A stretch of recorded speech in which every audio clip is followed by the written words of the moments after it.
SpongeBob SquarePants Super Sponge was first released on November 5th, 2001 for the PlayStation, with the later release on the Game Boy Advance. Super Sponge was the first SpongeBob game to be released onto a major home console and was the third SpongeBob video game released overall. So, is this game bold and brash by capturing the spirit of the show and delivering us a quality experience that rivals the greats such as Battle for Bikini Bottom or the movie game, even though it was released very early in the show's lifespan? Or does it belong in the trash alongside other horrible SpongeBob games such as Atlantis SquarePants or Hero Pants? Let's find out.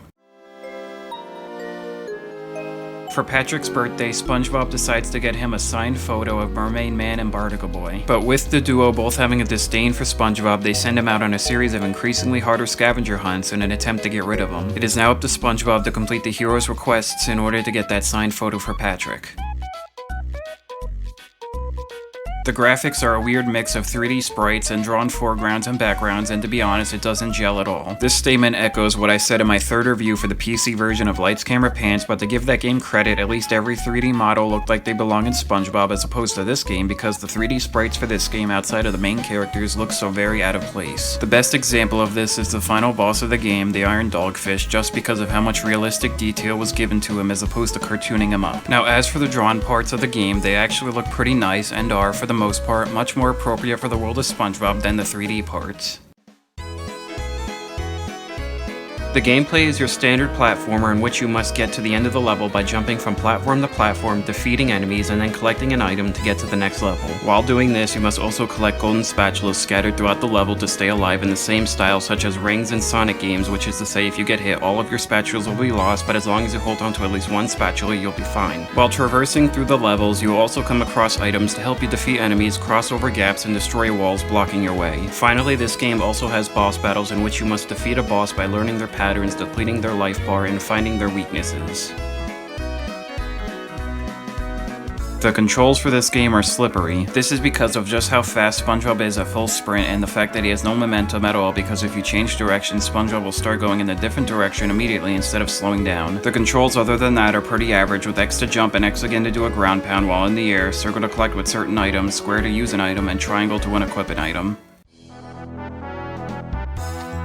There are 5 chapters with 4 levels in each, which totals up to 20 levels overall, with each chapter representing a different area throughout Bikini Bottom, while the levels represent the theme of their area. Some of the chapters and levels locations are taken directly from the show, even if some of them are named wrong, while most other locations are unique to this game. Locations from the show such as Sandy's Tree Dome, Rock Bottom, and Jelly Fields are faithfully recreated in 2.5D, while the locations created just for this game such as Cavernous Canyons, Lava Fields, and Kelpozoic Jungle look right at home for a SpongeBob game, even if most of them are in caves. This game is easy and it will take very little effort to beat it. The enemies are no hassle to deal with, there are no real challenging set of platforms to get past, and there are golden spatulas and checkpoints aplenty. Adding on to this is that although this game does have lives, there is no real penalty for getting a game over, such as having to reset the chapter or the game. No, you just have to simply reset the level that you died on. Now, what is hard about this game is if you were to try and 100% it by unlocking all of the party decorations, which in order to do so, you must complete every level with 100 golden spatulas, which definitely would take some practice to achieve. The music for this game is surprisingly quite good because it not only manages to capture the atmosphere of every level, but it also perfectly fits as music made for a SpongeBob game because all of the tracks have that distinct underwater Hawaiian sound that the show is known for. All the levels that take place in the bright and colorful areas are cheerful and upbeat, all the music for the deep and dark areas are dreary and looming, and the music for all the bosses are fast-paced and energetic. Some of my favorite tracks would have to include the cutscene music, Jelly Fields, Thermal Tunnels, Graveyard, the Flying Dutchman boss theme, and Industrial Fields. So, what would I say my opinion of this game is on the range from bold and brash to belonging in the trash? I would say that it falls right in the middle. With good music, alright graphics, slippery but manageable controls, and average gameplay, this game overall totals up to an average experience. There is nothing about this game that stands out when compared to other 2D side-scrolling SpongeBob games, and trust me, there is a lot of them, so it very easily falls into the mix and into obscurity. And for that reason, I would not recommend this game. Thanks for watching.